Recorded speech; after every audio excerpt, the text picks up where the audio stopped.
The rain was coming down in sheets, cold and relentless, soaking through my coat and chilling me to the bone. I stood on the front porch, pounding on the door, my knuckles raw and my heart pounding even harder. "Jalen, open this door." My voice cracked, lost in the roar of the storm.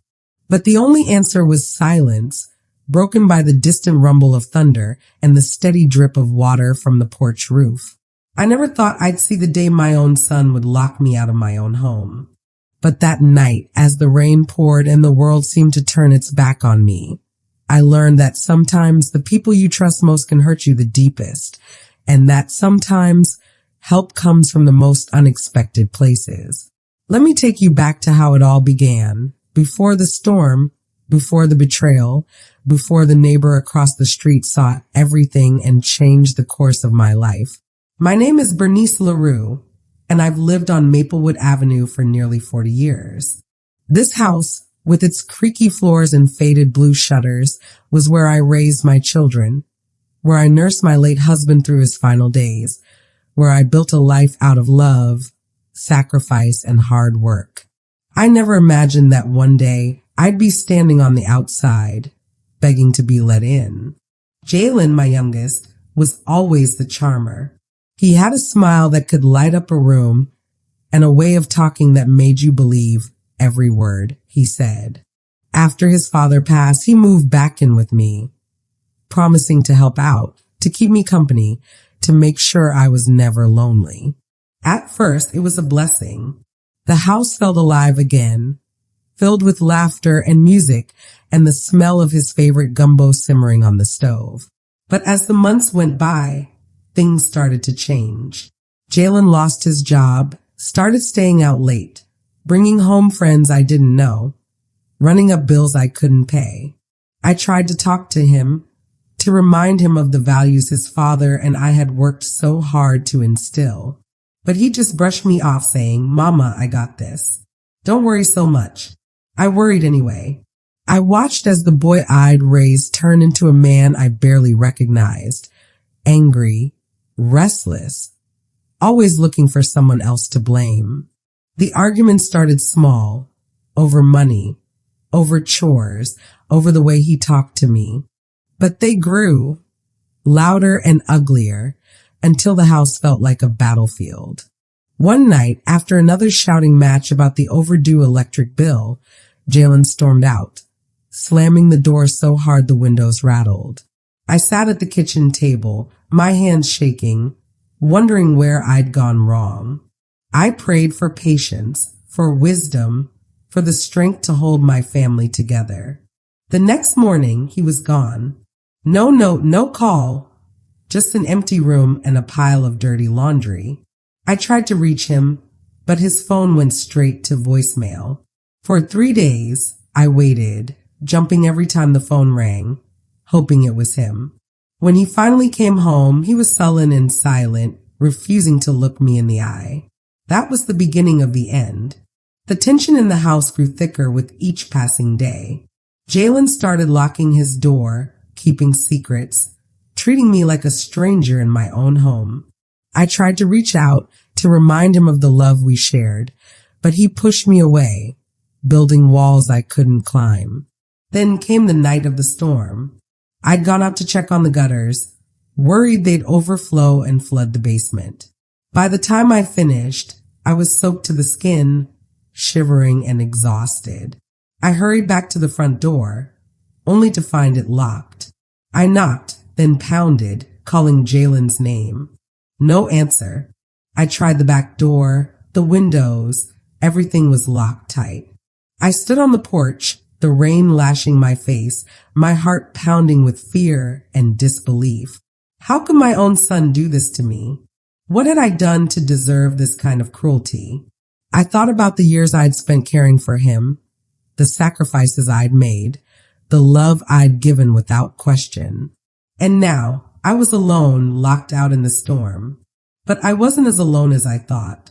Across the street, behind the glow of a living room lamp, someone was watching. Miss Geneva, my neighbor for as long as I could remember, saw me standing there, drenched and desperate. She hurried across the street, umbrella in hand, her face etched with concern. "Bernice, what on earth are you doing out here?" she cried, wrapping her arm around my shoulders and leading me to her porch. I tried to explain, but the words caught in my throat, choked by tears and shame. She didn't press. She just brought me inside, wrapped me in a warm blanket, and made me a cup of tea. As I sat in her cozy living room, the storm raging outside, I realized that sometimes family isn't just the people you're born to. It's the people who show up when you need them most. And sometimes the hardest storms reveal the truest friends. Miss Geneva's house was warm and filled with the comforting smells of cinnamon and old books. She moved with the gentle confidence of someone who'd seen her share of storms, both inside and out. As I sat on her couch, shivering and clutching the mug she'd given me, I tried to make sense of what had just happened. My mind raced with questions, each one heavier than the last. How had things gotten so bad between Jalen and me?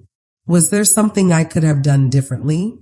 Or was this just the way life sometimes turned, no matter how hard you tried to steer it right? Geneva sat beside me, her eyes kind and steady.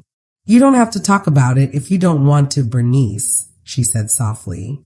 "But you're safe here. You always have a place with me." Her words broke something open inside me, and before I knew it, the whole story came tumbling out. Jalen's anger, the arguments, the loneliness that had crept into my heart like a slow, cold fog. She listened without judgment, nodding in all the right places, her hand resting gently on my arm. When I finished, she let out a long sigh. "You've carried so much, Bernice.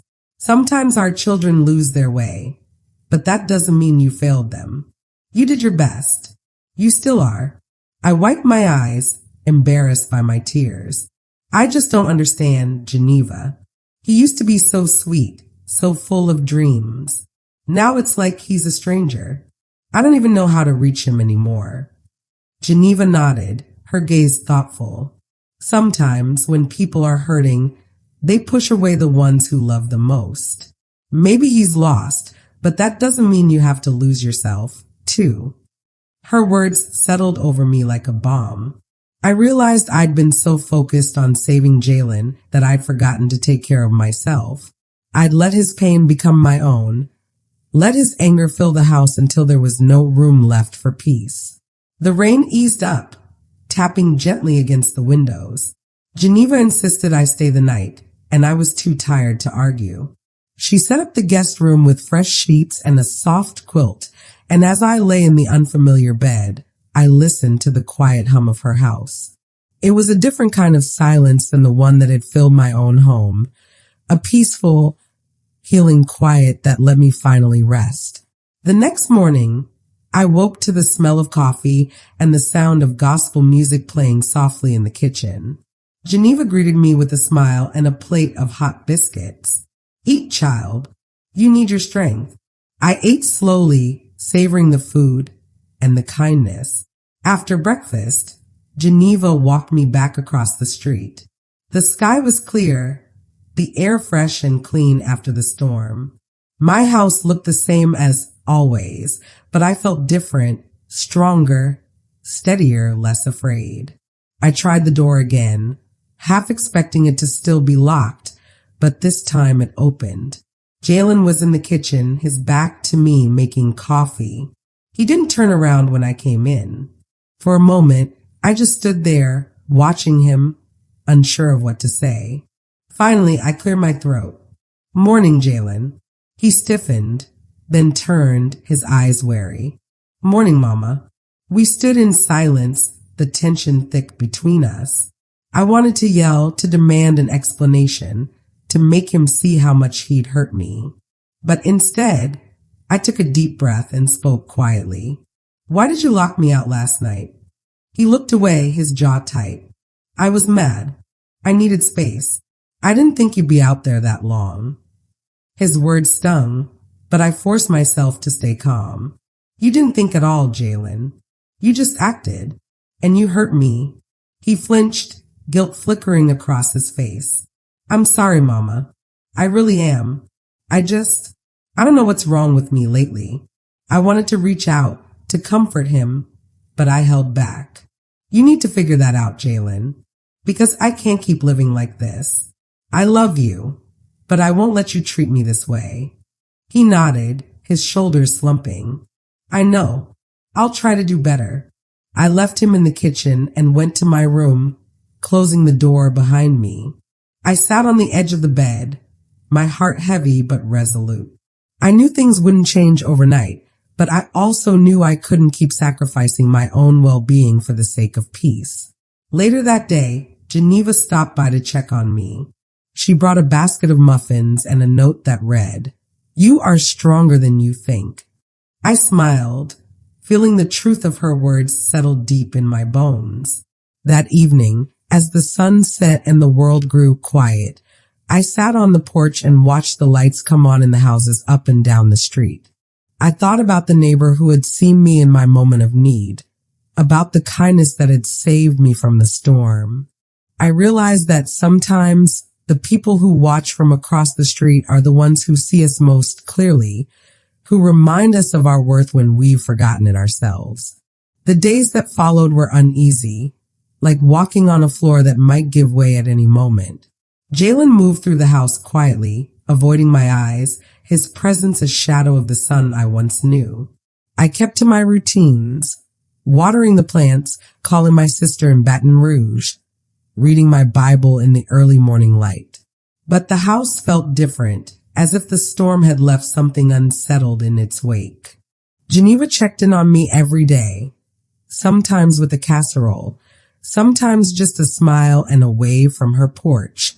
Her steady presence was a comfort, a reminder that I wasn't as alone as I sometimes felt. One afternoon, she invited me over for tea. We sat in her sunroom, the lights slanting through lace curtains, and talked about everything but Jalen.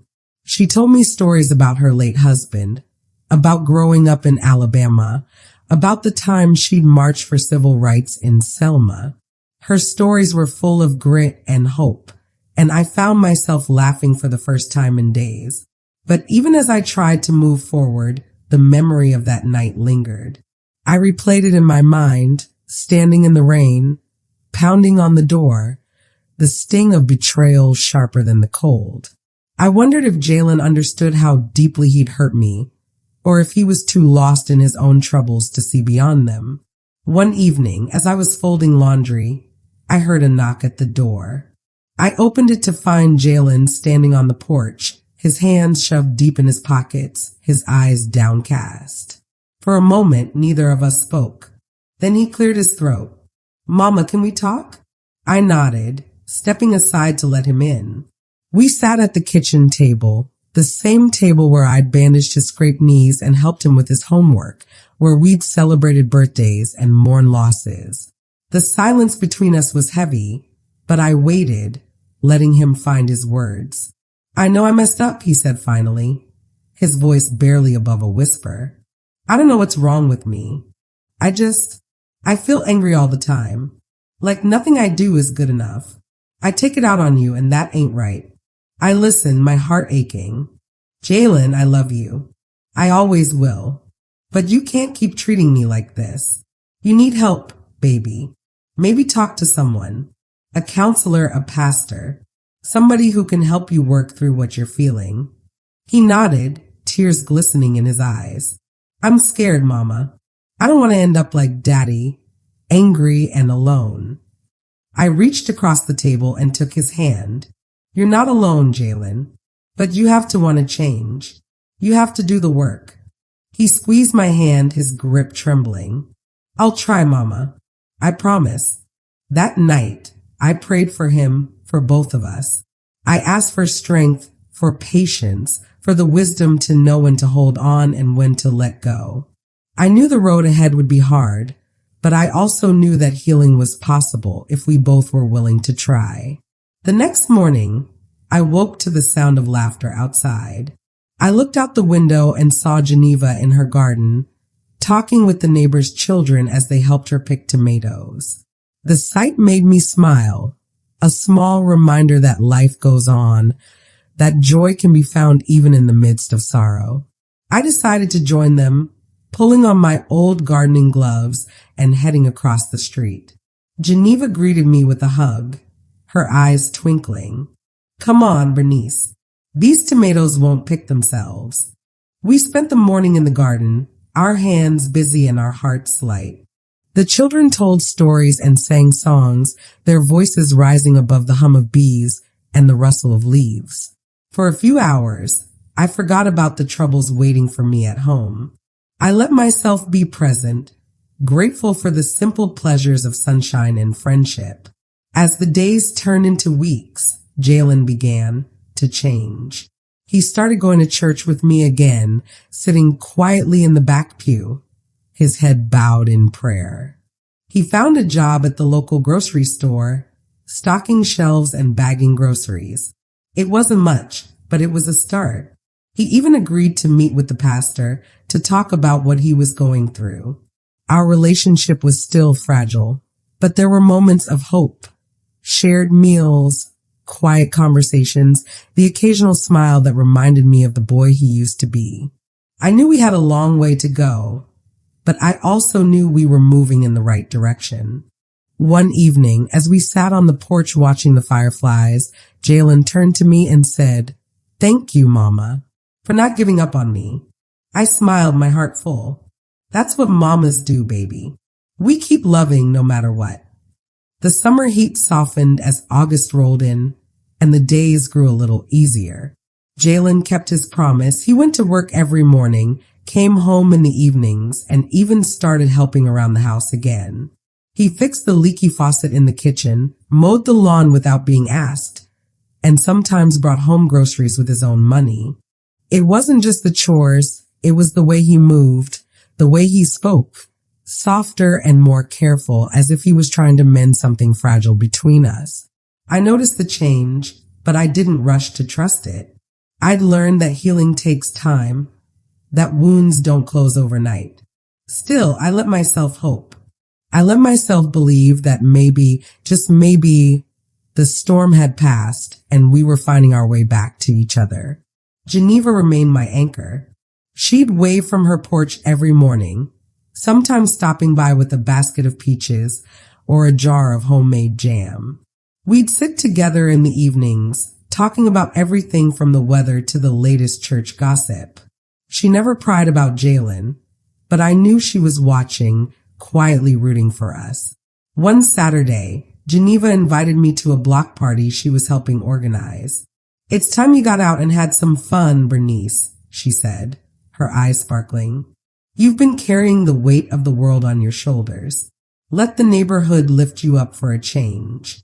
I hesitated, but Geneva wouldn't take no for an answer.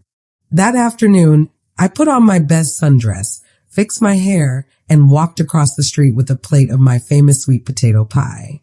The block was alive with music and laughter, children running through sprinklers, neighbors sharing food, and stories. For the first time in a long while, I felt like I belonged, not just in my house, but in the world. Jalen joined us later, a little shy at first, but soon he was laughing with the other young men, tossing a football in the street. I watched him from a distance, my heart swelling with pride and relief. Geneva nudged me, her smile wide. "See, he's finding his way, Bernice. And so are you." As the sun set and the party wound down, I found myself surrounded by friends and neighbors, people who had seen me at my lowest and still stood by me. I realized then that family isn't just blood. It's the people who show up, who care, who hold you up when you can't stand on your own. That night, as Jalen and I walked home together, he slipped his arm around my shoulders. "I had a good time, Mama. Thanks for making me go." I laughed, the sound light and free. "You can thank Miss Geneva for that. She's the real boss around here." He grinned, and for a moment I saw the boy he used to be, the boy I'd loved from the moment I first held him in my arms. "I'm glad she was watching that night, Mama. I don't know what would have happened if she hadn't been there." I squeezed his hand, my voice soft. "Sometimes God puts the right people in our lives at the right time. We just have to be willing to accept their help. The days continued to unfold, each one a little brighter than the last. Jalen and I found a new rhythm, one built on honesty, respect, and a willingness to forgive.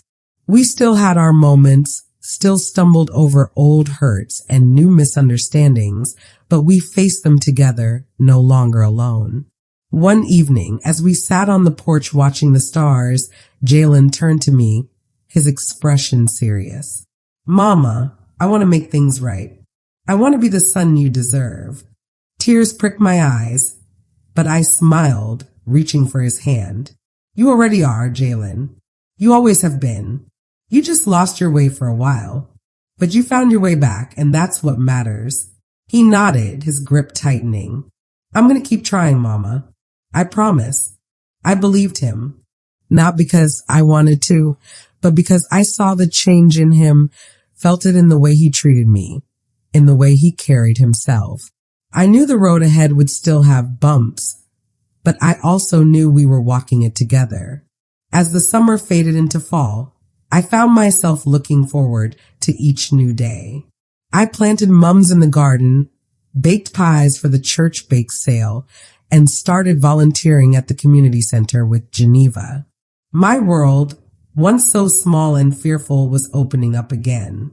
And every time I looked across the street and saw Geneva waving, I was reminded that sometimes the people who watch from afar are the ones who help us find our way home. The first cool winds of autumn swept through Maplewood Avenue, rustling the leaves and painting the sidewalks in gold and crimson. I found myself waking up each morning with a sense of hope I hadn't felt in a long time. The house felt lighter, the air inside no longer thick with tension. Jalen and I had settled into a new routine, one that honored both our independence and our connection. One Sunday morning, I decided to invite Geneva and a few other neighbors over for brunch. I wanted to celebrate the changes in my life, to thank the people who had stood by me when I needed them most. I spent the morning in the kitchen, humming old gospel tunes as I cooked grits, eggs, and my special cinnamon rolls. The smell of baking bread filled the house, warm and inviting. Geneva arrived first, carrying a bouquet of sunflowers. For you, Bernice, she said, her smile bright, to remind you that even after the storm, there's always sunshine. I hugged her, feeling tears prick my eyes. Soon, the house was filled with laughter and conversation, the clink of dishes and the sound of old friends catching up. Jalen joined us, a little hesitant at first, but Geneva welcomed him with open arms. You know, young man, you gave your mama quite a scare, she teased, her tone gentle. Jalen blushed, but he smiled, accepting her words with humility. I know, Miss Geneva. I'm working on being better. As we ate, the conversation turned to memories, stories of block parties, church picnics, and the time Geneva's cat got stuck in the neighbor's tree. We laughed until our sides ached, the joy in the room washing away the last traces of sorrow. After everyone left, Jalen and I sat on the porch, watching the leaves drift down from the old oak tree. He turned to me, his eyes thoughtful. Mama, I've been thinking about going back to school, maybe taking some classes at the community college. I want to do something more with my life. My heart swelled with pride. That's a wonderful idea, Jalen. I'll support you any way I can. He smiled, a real, genuine smile that reached his eyes. Thanks, Mama. I want to make you proud. You already do, baby, I said, squeezing his hand. The days grew shorter, the nights cooler. I found comfort in the small things, baking bread, tending my garden, sharing stories with Geneva over cups of tea. I started volunteering more at the community center, helping with the after-school program for neighborhood kids.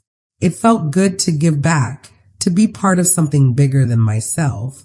One afternoon, as I was leaving the center, I ran into Mrs. Carter, an elder from church. She pulled me aside, her eyes kind. Bernice, I just want you to know how much you inspire us. You've been through so much, but you never lost your faith or your kindness. That's a blessing to this community." Her words touched me deeply. I realized that my story, my struggles, my resilience had become a source of hope for others. I wasn't just surviving, I was thriving, and in doing so, I was helping others find their own strength. Jalen started his classes at the community college, studying business and computer skills. He worked hard, balancing his job at the grocery store with his coursework. I watched him grow, watched him become more confident, more focused, more at peace with himself. Our relationship continued to heal, built now on mutual respect and understanding. One evening, as we sat together watching the news, Jalen turned to me. "Mama, do you ever regret anything?" The way things turned out. I thought about his question, about all the pain and all the healing, about the road we traveled to get here. Sometimes, I admitted. But then I look at where we are now, and I know every step, good and bad, brought us here. We're stronger for it. We're wiser. And we're together. He nodded, a gentle smile on his lips. "I'm grateful for you, Mama. For your strength. For your love. I hope I can be half the person you are." I squeezed his hand, my heart full. "You already are, Jalen. You already are." As the first frost dusted the garden, I sat on the porch with Geneva, wrapped in a quilt and sipping hot cider. We watched the moon rise, silver and serene, and talked about the future, about dreams yet to be chased, about the legacy we hope to leave behind. "You know, Bernice," Geneva said, her voice soft, "you turned your pain into purpose. That's something special." I smiled, feeling the truth of her words settle deep in my bones. "We all have that power, Geneva. We just have to believe in it." Winter crept in quietly, dusting the rooftops and lawns of Maplewood Avenue with a thin layer of frost. The holidays approached, and for the first time in years, I felt a sense of anticipation instead of dread. Jalen and I decorated the house together, stringing lights along the porch and hanging ornaments on the old pine tree in the living room. We played Christmas music, baked gingerbread cookies, and laughed as we remembered the year the cat knocked over the tree and shattered half the ornaments. On Christmas Eve, I hosted a small dinner for Geneva, Mrs. Carter, and a few other close friends. The house was filled with warmth and the smell of roasting chicken, sweet potatoes, and fresh baked rolls. We held hands around the table, giving thanks for the blessings of the year, for the storms we'd weathered, and for the love that had carried us through. After dinner, Jalen surprised me with a gift, a framed photograph of the two of us, taken at the block party in the summer. On the back, he'd written, "Thank you for never giving up on me. Love, Jalen." Tears filled my eyes as I hugged him, feeling the last pieces of my broken heart knit together. The new year brought new beginnings. Jalen's grades were good, and he was offered a part-time job at the community center, helping with the after-school program. He found purpose in mentoring the younger kids, sharing his story and encouraging them to make good choices. I saw him blossom, his confidence growing with each passing day. I continued volunteering, finding joy in helping others and building connections with my neighbors. Geneva and I started a weekly book club, inviting women from the church and the community to join us. We read everything from classic novels to modern memoirs, sharing our thoughts and our lives over cups of tea and slices of pound cake. One afternoon, as I was walking home from the market, I saw a moving truck parked in front of the house across the street. A young couple was unloading boxes, their little girl chasing a puppy around the yard. I introduced myself, welcoming them to the neighborhood and offering a plate of cookies. They smiled, grateful for the kindness, and I felt a sense of pride in the community we'd built. As winter melted into spring, the world seemed to come alive again. Flowers bloomed in the garden, birds sang in the trees, and the air was filled with the promise of new beginnings. Jalen finished his first year of classes, proud and a little surprised by his own success. We celebrated with a picnic in the park, surrounded by friends and laughter. One evening, as we sat on the porch watching the sunset, Jalen turned to me, his expression thoughtful. Mama, do you ever think about what would have happened if Miss Geneva hadn't seen you that night? If she hadn't helped? I nodded, my heart full of gratitude. I think about it all the time. Sometimes God puts angels in our path when we need them most. Geneva was my angel that night. She reminded me that I wasn't alone, that I was worth saving. He smiled, his eyes shining. I want to be that for someone else, Mama. I want to help people the way she helped us. I squeezed his hand, pride swelling in my chest. You already are, Jalen. Every day you show up for those kids. Every time you share your story, you're making a difference. As the days grew longer and the world grew brighter, I found myself looking forward to each new adventure.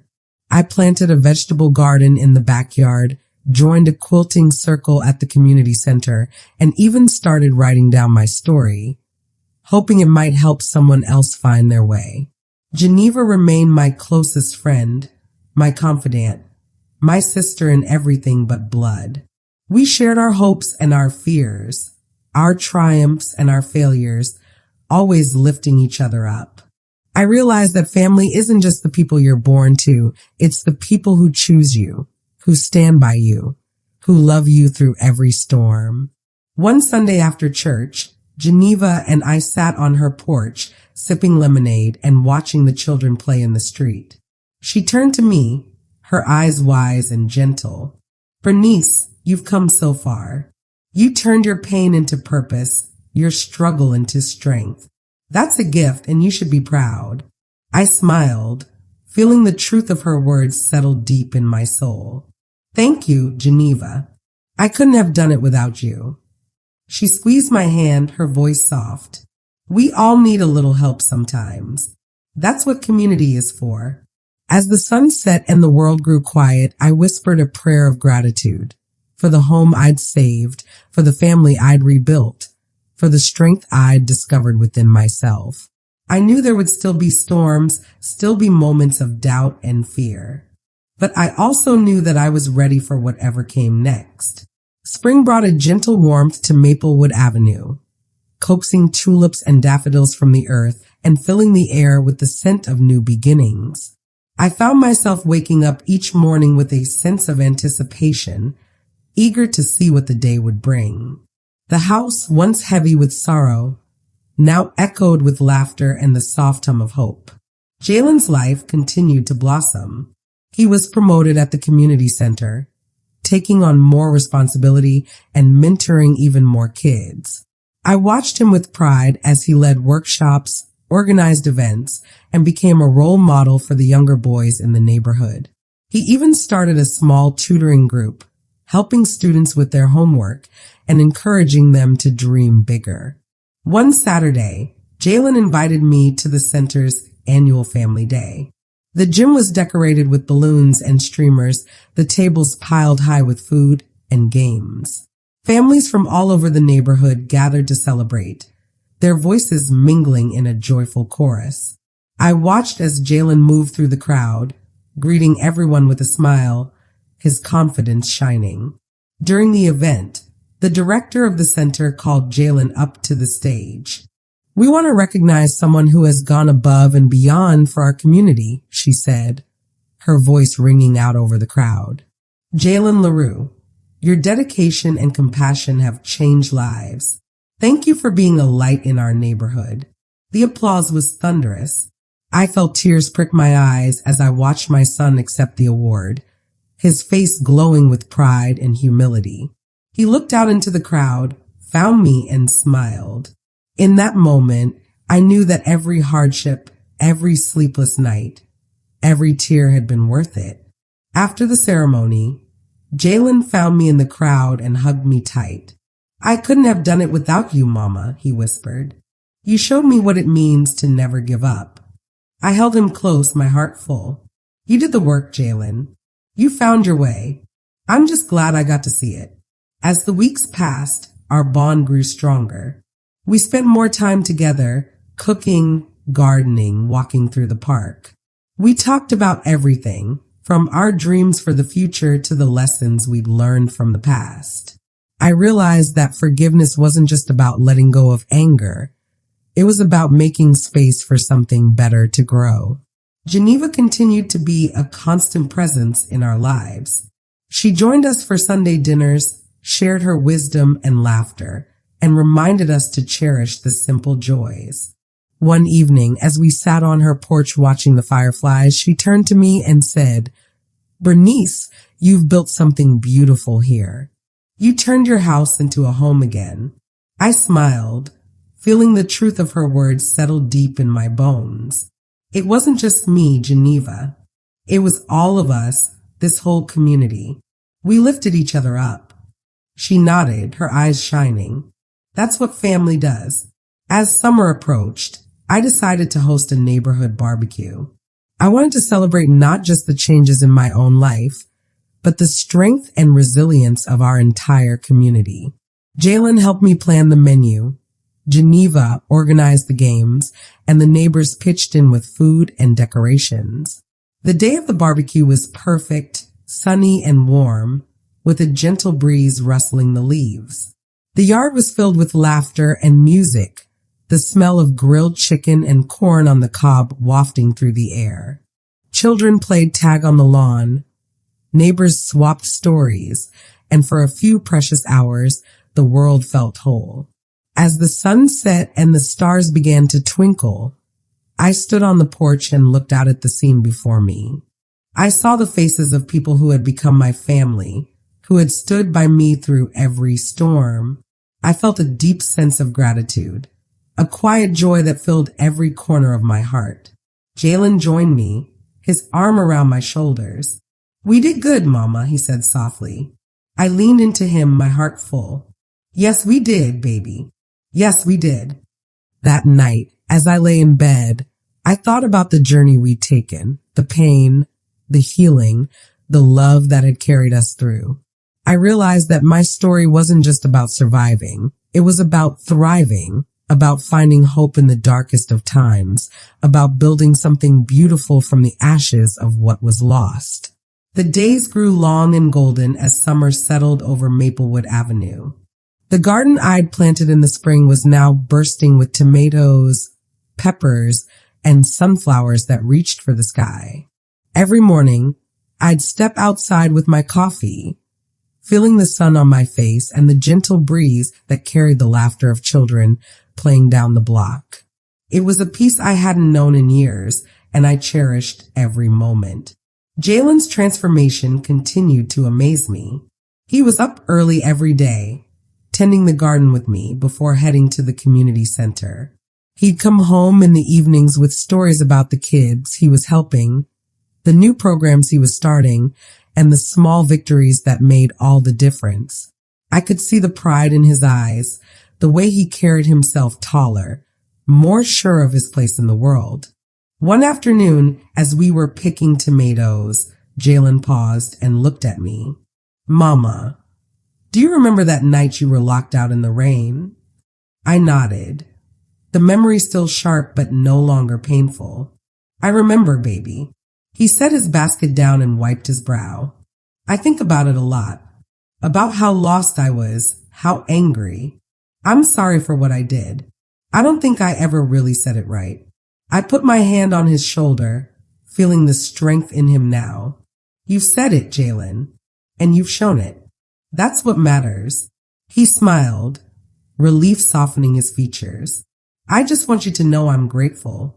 For you, for Miss Geneva, for everyone who didn't give up on me." We finished picking the tomatoes in companionable silence, the sun warm on our backs. Later, we brought a basket over to Geneva, who greeted us with her usual bright smile. She invited us in for lemonade, and we sat in her cool kitchen, talking about the upcoming church picnic and the new family that had moved in down the street. Geneva's wisdom was a steady presence in our lives. She reminded us to celebrate the small things, to forgive ourselves as much as we forgave others, and to always look for the good in each day. Her friendship was a gift, one I never took for granted. As the summer wore on, I found myself drawn more and more into the life of the community. I joined a quilting circle, started teaching a baking class at the church, and helped organize a back-to-school drive for the neighborhood kids. Each new activity brought new friends, new stories, and a deeper sense of belonging. One evening, after a long day of volunteering, I sat on the porch with Geneva and Jalen, watching the fireflies dance in the twilight. The air was thick with the scent of honeysuckle and the sound of distant music from a block party down the street.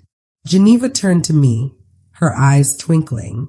"Bernice, you've built something beautiful here. Not just a home, but a whole community." I smiled, feeling her words settle deep in my heart. I couldn't have done it alone. It took all of us, every neighbor, every friend, every act of kindness. Jalen nodded, his gaze thoughtful. "It's funny how one night can change everything. If you hadn't been locked out, if Miss Geneva hadn't seen you, I don't know where we'd be." I squeezed his hand, gratitude swelling in my chest. Sometimes the hardest moments lead us to the best places. We just have to keep moving forward. As the stars blinked to life above us, I realized that my story was no longer just about pain and survival. It was about hope, about the power of community, about the strength that comes from standing together. I knew there would still be challenges ahead, still be days when old wounds ached and new troubles arose. But I also knew that I was ready for whatever came next. That night, as I lay in bed, I thought about the journey we'd taken, the storms we'd weathered, the lessons we'd learned, the love that had carried us through. I whispered a prayer of thanks for the people who had stood by me, for the son who had found his way home, and for the future that stretched out before us, bright and full of promise. As the last days of summer faded into the gentle cool of early fall, I found myself reflecting on how much had changed in just a year. The pain of that stormy night, standing in the rain, locked out by my own son, had softened, replaced by a sense of gratitude for the journey that followed. I realized that sometimes the hardest moments in life are the ones that teach us who we really are and who truly stands by us. The neighborhood was alive with the energy of a new school year. Children hurried down the sidewalks with backpacks and lunchboxes. Parents waved from porches, and the air was filled with the promise of fresh beginnings. I loved watching the world wake up each morning, the sun rising over Maplewood Avenue, painting everything in gold. Jalen was thriving. He'd taken on more responsibility at the community center, helping to launch a mentorship program for at-risk youth. He spent his afternoons tutoring, coaching basketball, and listening to the stories of kids who reminded him of himself at their age, full of hope, but sometimes lost and in need of guidance. I saw the pride in his eyes, the way he carried himself with purpose and compassion. One Saturday, the community center hosted a family and friends day. Jalen asked me to come early and help set up. We spent the morning arranging tables, hanging banners, and preparing food for the crowd. Geneva arrived with a tray of her famous peach cobbler, and soon the gym was filled with laughter, music, and the delicious smells of home-cooked meals. During the event, the director called me up to the stage. I was surprised, but Geneva nudged me forward, her eyes shining with encouragement. The director handed me a bouquet of flowers and spoke into the microphone. "Ms. Bernice LaRue, your strength and kindness have inspired us all. You remind us that family is more than blood. It's the people who lift us up and help us grow. Thank you for being the heart of this community." The applause was overwhelming. I looked out at the faces of my neighbors, my friends, my son, and felt a wave of emotion wash over me. I realized that my story, our story, had become a beacon of hope for others. The pain we'd endured had not been in vain. It had become a source of strength, a way to help others find their own courage. After the event, Jalen hugged me tight. "I'm so proud of you, Mama. You showed me what it means to never give up." I smiled, tears in my eyes. "We did this together, baby. We found our way home."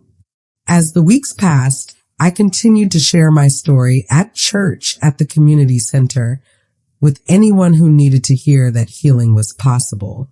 I started a support group for women who had faced family betrayal, offering a safe space to share, to cry, and to rebuild. The group grew quickly, and soon our living room was filled with laughter, tears, and the strength of women lifting each other up. Geneva was always by my side, her wisdom and humor a constant source of comfort. We spent our afternoons quilting, baking, and planning new ways to give back to the neighborhood. Our friendship was a reminder that sometimes the family you choose is just as important as the one you're born into. Jalen's journey continued, too. He finished his classes at the community college and was offered a full-time position at the community center. He talked about going back to school for social work, inspired by the difference he was making in the lives of others. I watched him grow into a man I was proud to call my son, a man who had faced his demons and come out stronger on the other side. One evening, as we sat on the porch watching the leaves turn, Jalen turned to me. "Mama, do you ever regret what happened? That night, the rain, everything." I thought about his question, about all the pain and all the healing, about the road we'd traveled to get here. "Sometimes," I admitted. "But then I look at where we are now, and I know every step, good and bad, brought us here. We're stronger for it. We're wiser. And we're together." He nodded, a gentle smile on his lips. "I'm grateful for you, Mama, for your strength, for your love. I hope I can be half the person you are." I squeezed his hand, my heart full. "You already are, Jalen. You already are." As the first chill of autumn settled over the neighborhood, I felt a deep sense of peace. The house was filled with warmth and laughter, the porch alive with friends and family. I knew there would still be storms, still be moments of doubt and fear. But I also knew that I was ready for whatever came next, because I was not alone. I had my son, my friends, my community. I had myself. The crisp air of October brought with it the scent of bonfires and the sound of leaves crunching underfoot. I found myself reflecting more and more on the journey that had brought me here. The pain of that night in the rain had faded, replaced by a sense of gratitude for the lessons learned and the love that had grown in its place. Jalen and I spent our evenings on the porch, wrapped in blankets, sipping hot cider, and watching the world slow down as the days grew shorter. Sometimes we talked about the past, sometimes about the future, but mostly we just enjoyed the peace that had finally settled over our home. One Saturday, Geneva suggested we host a harvest dinner for the neighborhood. "Let's celebrate how far we've all come," she said, her eyes twinkling with excitement. I loved the idea. We spent the week planning the menu, gathering recipes, and inviting everyone on Maplewood Avenue. The night of the dinner, our house was filled with the warmth of good food and good company. Neighbors brought dishes to share, collard greens, cornbread, sweet potato pie, and more. The laughter and conversation flowed as easily as the sweet tea, and for a few precious hours, the world outside seemed to disappear. After dinner, Jalen stood up and tapped his glass for attention. "I just want to say thank you," he began, his voice steady and clear. "Thank you to everyone who stood by us, who believed in us, who helped us find our way. I know I made mistakes, but I'm grateful for second chances. I'm grateful for my mama, for Miss Geneva, for all of you." The room erupted in applause, and I felt tears prick my eyes. I realized that forgiveness and healing weren't just for me and Jalen. They were for everyone who had been part of our story. Our struggles had brought us closer, had made our community stronger. As the guests left and the house grew quiet, I sat with Geneva and Jalen, savoring the last moments of the evening. Geneva smiled at me, her hand warm on mine. You did good, Bernice. You turned your pain into purpose, your house into a home, your story into hope. I squeezed her hand, my heart full. I couldn't have done it without you, Geneva. You were my angel that night. You reminded me that I was worth saving. She laughed, her eyes shining. We all need saving sometimes. That's what friends are for. Jalen hugged us both, his arms strong and sure. I'm lucky to have both of you. I hope I can be that kind of friend, that kind of family for someone else one day. The days continued to pass, each one a little brighter than the last.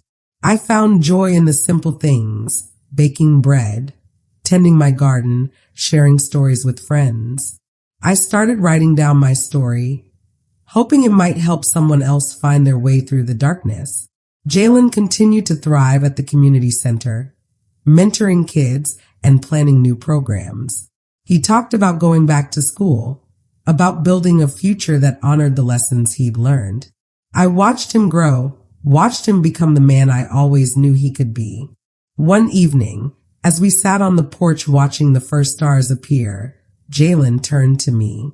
Mama, do you think we'll ever forget that night? The rain, the fear, the hurt. I shook my head, a gentle smile on my lips. We won't forget, baby, but we don't have to let it define us. We can choose to remember the love that came after, the healing, the hope. He nodded, his eyes thoughtful. I like that. Remembering the love.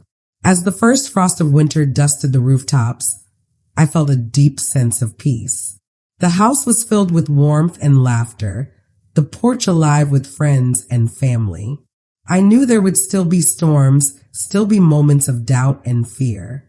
But I also knew that I was ready for whatever came next, because I was not alone. I had my son, my friends, my community. I had myself. And I had a story of heartbreak and healing, of betrayal and forgiveness, of finding hope in the darkest of nights. A story that I would carry with me always. A reminder that even when the rain falls and the world seems to turn its back, there is always a way home. The first snow of winter fell quietly on Maplewood Avenue, blanketing the world in white and muffling the sounds of the city. I stood at the window watching the flakes drift down, each one unique, each one a small miracle. The house was warm and filled with the scent of cinnamon and pine, the tree in the living room twinkling with lights and memories. Jalen was in the kitchen, humming as he prepared breakfast. I listened to the familiar sounds, the clatter of dishes, the low hum of his voice, and felt a wave of gratitude wash over me. There was a time, not so long ago, when I thought I might never hear those sounds again, when I feared that the storm between us had done too much damage to ever be repaired. But here we were, together, stronger than before. The pain of that night in the rain had become a distant memory, softened by forgiveness and the slow, steady work of healing.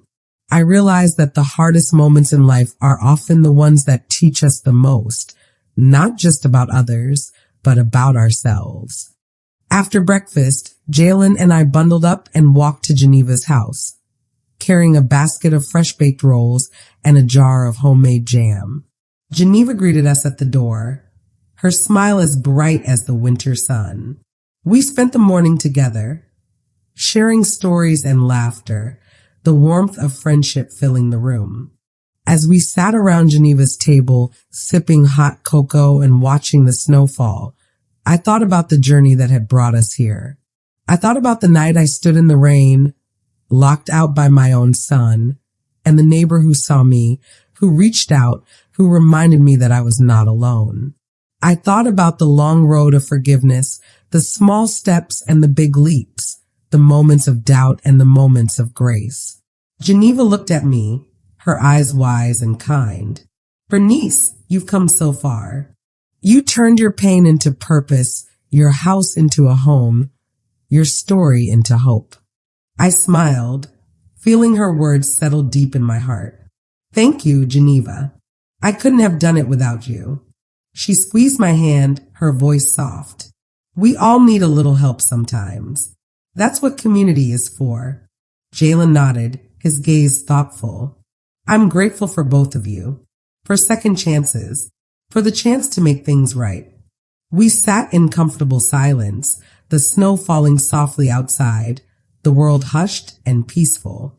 I realized then that home wasn't just a place, it was the people who filled it, the love that held it together, the memories that gave it meaning. That evening, as I sat by the fire, I wrote in my journal, capturing the lessons I'd learned, the blessings I'd received, the hope that had carried me through. I wrote about the power of forgiveness, the strength of community, the importance of never giving up on the people you love or on yourself. I wrote about the neighbor who watched from across the street, who saw me when I was at my lowest, who reached out a hand and helped me find my way home. I wrote about my son who lost his way but found it again, who taught me that healing is always possible, even when it seems out of reach. As the days passed and the new year approached, I found myself looking forward to the future. I knew there would still be challenges, still be moments of doubt and fear. But I also knew that I was ready for whatever came next, because I was not alone. I had my son, my friends, my community. I had myself.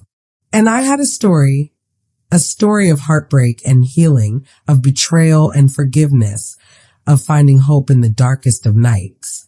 A story that I would carry with me always. A reminder that even when the rain falls and the world seems to turn its back, there is always a way home.